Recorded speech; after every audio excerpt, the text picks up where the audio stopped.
What's up, Ragin Nation? How's it going? This is Alex here, and you're watching Ragin Ronin review. I got a review for you. Last weekend, I watched Furious 7, and Furious 7 is the 7th installment in the popular Fast and Furious franchise from Universal Pictures. It is also one of my most highly anticipated films of 2015. It was originally supposed to come out in 2014, which is only 1 year after the release of Fast 6 in 2013. But unfortunately, due to the tragic death of Paul Walker, it got delayed to now, April 2015.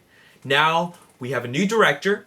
Justin Lin is no longer directing after have directed 4 sequels. James Wan has taken over the reins and is of course on the director's chair. Now, the passing of Paul Walker created a lot of controversy. There was a lot of anticipation, a lot of hype surrounding this film, and a lot of people wanted to know how was this going to be handled in the next installment. Okay, well, I'll tell you that James Wan handled it very well. He handled it very appropriately, and I think that if Justin Lin was going to step down, I think that James Wan was the perfect director for the job. Okay, now that doesn't mean that this film is without flaws. This film does have its fair share of great moments, a lot of well-directed moments, but there are some things that I thought could have been done better. I think that Justin Lin is a very great director for the last 2 films. Now, James Wan has a huge task to fill, especially because he has the challenge of bringing this emotional element to the story, especially because he has to do a great justice to Paul Walker's character, Brian O'Connor. Now, a lot of critics and fans are calling Furious 7 the best installment in the franchise. Okay, is it the best installment in the franchise? For me, I'm going to let you know at the end of this review. Okay, now with regards to the story, this movie is a revenge film. But it's a revenge film on the villain's side. Okay, remember Luke Evans' character, Owen Shaw? Well, they bring in Jason Statham, who plays Deckard Shaw, who is Owen Shaw's big bad brother, as Dwayne Johnson's character, Hobbs, describes him. And he is just that. Okay, he is a badass. He's skilled in every aspect of combat, car chases, shooting, but mostly hand-to-hand fighting, which is actually very entertaining when we see him fight, okay? That's what it's essentially about. It's a revenge film. He's here to take out the team members one by one by one. He's hunting them down, and he is a really, really badass character. And by badass, I mean he's a force to be reckoned with. He took out an entire hospital with his bare hands, okay? It is crazy. And you know what? It is an opening sequence like that really, really shows us that this film stays with the over-the-top tradition of the action in these films. Okay, Fast 5 and Fast 6 really, they changed the direction of the films, and that is these full-on action films. Not so much about like these drag races or street racing or race wars. It's not about that anymore. It is about just full-on action. This is a team that does jobs, okay? And they're very good at it. They're very resourceful, and now there's another guy who wants to take them out for what they did to his brother in the previous film. And he starts off by taking out Han, which we saw at the end of Fast 6. Or at least we saw his character die in Tokyo Drift, but then now we know why and how and who. Okay? So this really builds upon that. Okay? Now, as for the film itself, you know what? This movie is just full-on crazy action filled. Okay? This film is full of over-the-top action. I mean, if you enjoyed Fast 6, you will enjoy this film. This film is full of that really over-the-top action, okay? You need to suspend your belief of believability, reality. Suspend all that. Have a good time. You're here to be entertained, okay? It's not about all these realistic physics and all that stuff. It's not about that. It is about hardcore, crazy action. Okay, you know what? If I want to compare it to something, I would call it a sexy version of like Mission Impossible, because this team here, you know what, they're very resourceful. They have the gadgets, they have the skill, they have the gears, they have the abilities to perform these crazy jobs, and they have the knowledge and intelligence to do it. Okay? But they just bring the sex appeal because you have these good-looking men, you have these beautiful women, and you put it all together and you have a sexy version of Mission Impossible, but it's retitled Furious 7. Okay, that's what it essentially is. Now, what I love about this film is the characters, the chemistry between the characters. It's perfect. Okay, you know what? When you put the team together, they all contribute in their equal way. Every single one of the team members, they never ever really take a back seat.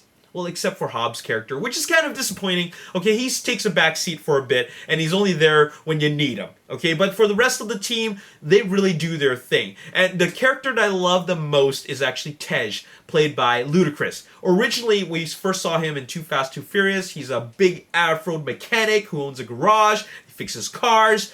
But now, he's like this really, really intelligent tech dude who provides a lot of tech stuff. He does hacking, he does surveillance, he does like dealing with like gadgets and stuff like that. He just knows his stuff, and a lot of his dialogue delivery really shows that he knows everything there is to know about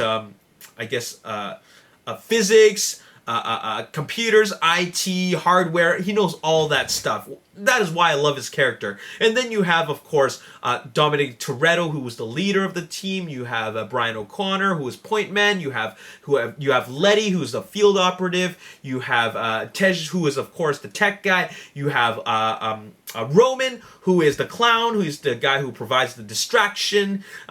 He's the jokester. All right, but essentially this crew altogether, when put together, they are they're a tight crew. They're a family, as Vin Diesel describes over and over and over and over again, which gets a little bit repetitive, but I like the fact that, you know what, he's right. It is a family. Okay, this team is a very close-knit team, and they look out after each other's back, and there's a huge emphasis on that, and that is what keeps the movie going. Okay, the reason why this revenge exists, and the reason why Dominic Toretto's anger for taking out Deckard Shaw exists, is because of that family.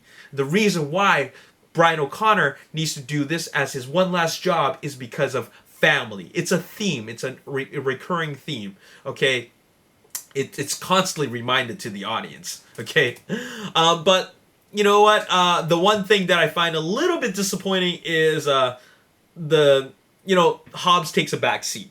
Okay, Hobbs takes a back seat. He's not in it that much. He provided the muscles in the previous two films, but he just isn't in it that much. Okay, that's really unfortunate. Okay. As for the rest of the film, I love the over-the-top nature of the action. The action is really, really fun. It's very entertaining. My favorite sequence has got to be the mountain chase scene. The mountain chase scene has got so many different layers to it. It's just full of surprises, and it's fun. It's a lot of fun, and James Wan really just sticks to that tradition. Speaking of tradition, and by tradition, I mean that the tradition of that over-the-top nature of the action. Now, speaking of tradition, just like the past two films, even though they went on the different direction, they still don't forget where they came from. That is street racing, drag racing, race wars. They don't forget that. So they have a scene which, they take us back to race wars. And you know what? It's just there just to remind us where they came from. But it's really not that necessary. They do that just to really pay that homage to the original fans who liked the movie for what it was originally. Okay? But I almost find it's a little bit unnecessary. They don't need to do that. We understand. We get it. It's about the characters. It's not about race wars anymore. Another thing that I felt that was a little bit unnecessary is the whole Letty Dominic Toretto thing that they have going on. You know what? She had amnesia before, and to this date, he's still trying to get her to remember. And I find it's very, very unnecessary, and it really slows down the film. I don't even think that, if you take out that element of the film, it's still the same movie. It doesn't need to be there, okay? And I really feel that it just messes up the pacing of the film a little bit, okay? But other than that, I think we're good. Okay, you got Tony Jaa, you got Kurt Russell, you got Jason Statham, you got Natalie Emmanuel who plays Ramsey. We got a lot of new cast members, which really brings in a new element of just dynamics to the mix. Okay, and then you got James Wan's direction. Okay, now we get that over the top action. All right, from James Wan, but there's one thing that I thought that could have been improved, and that is, I felt that the hand-to-hand combat could have been done a little better. I felt that the hand-to-hand combat was great. It was entertaining, but it's not Justin Lin's direction. Justin Lin has a very clean visual style. Okay, he understands that choreography of the camera. James Wan's style, you get that typical American choppy editing work. Okay, and another thing is that a lot of the fights, in fact, almost all the hand-to-hand fights, okay, maybe not all of them, but 3 of the major hand-to-hand fights are fought in very poorly lit environments, and with the choppy editing combined, they're just not as fun as they could have been to watch. Okay, you have Tony Jaa, which is a great martial artist, but when he's fighting, in that warehouse scene, it's not very well captured, and with the choppy editing, it could have looked better. As for Jason Statham and The Rock, 2 big brute forces coming together, it could have been done better, okay, had it been well lit. I know what was going on, but I just feel that, I don't know, James Wan has this tendency to just bring all this action into like dark environments, and I thought that, it could have been done better. And to top things off, the final climactic battle didn't really have an impression on me. I know they brought in The Thing, and by Thing you will know what I'm talking about. They brought in The Thing. I don't think it was as awesome as, for example, a never-ending runway, an action sequence on a never-ending runway in Fast 6, and also 2 freaking super dodge chargers dragging a safe in Fast 5. Okay, you know what? It wasn't nearly as entertaining as those 2 sequences in the previous 2 sequels. Okay, it didn't leave an impression on me. What did leave an impression on me is the way they handled the end of the film, and by talking about that, I mean the departure of Paul Walker. I'm gonna say Paul Walker. I'm not gonna say Brian O'Connor, because what I felt was a little bit distracting was the fact that James Wan decided to address it directly, and it kind of took me away from the film. Okay, I thought it was a very appropriate ending, but it took me away from the story. It took me to that day that I heard, or I just found out that Paul Walker just passed away in 2013.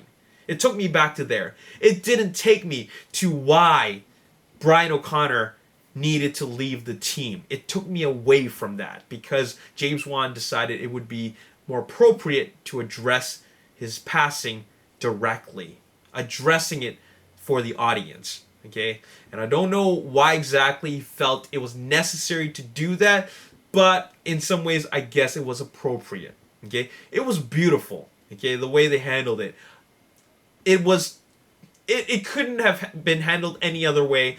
But even though it was necessary to talk about that, I felt that, you know what, I choose not to be biased by allowing that to change my view of the film as a whole. Okay, and because of that, I'm going to give this movie a 7.25 out of 10.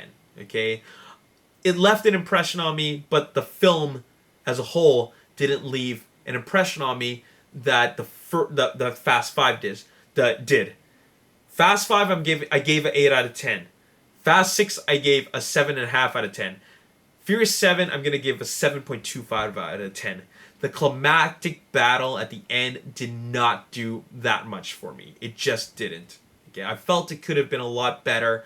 I felt that it wasn't up to par with Fast 6 and Fast 5, which completely blew me away for the amazing and fun ride that it was. Okay, it wasn't that fun. It was entertaining, but it didn't have the same oomph that the previous 2 had. Okay, James Wan did a decent job. He did a great job, but he had a huge task to follow. Okay, but for what it's worth, he did a decent job and he handled the film very, very well. 7.25 out of 10, and I highly recommend this film, especially if you are a fan of this franchise. You will love this film. You will enjoy it as much as I have enjoyed it. It is thoroughly entertaining, but I still think that Fast 5 is the best. And there you have it. That's all I got to say in this video. As always, if you enjoyed this review, hit the like button, subscribe to the YouTube channel, like me on Facebook, The Ragin Nation. Also follow me on Twitter at Ragin Nation. My name's Alex. Thanks for watching. I'll see you next time. Peace. You know what? If we're getting a new sequel, I'm down. I want to see more G.I. Joe films. If they think they're going to make it better by revenge,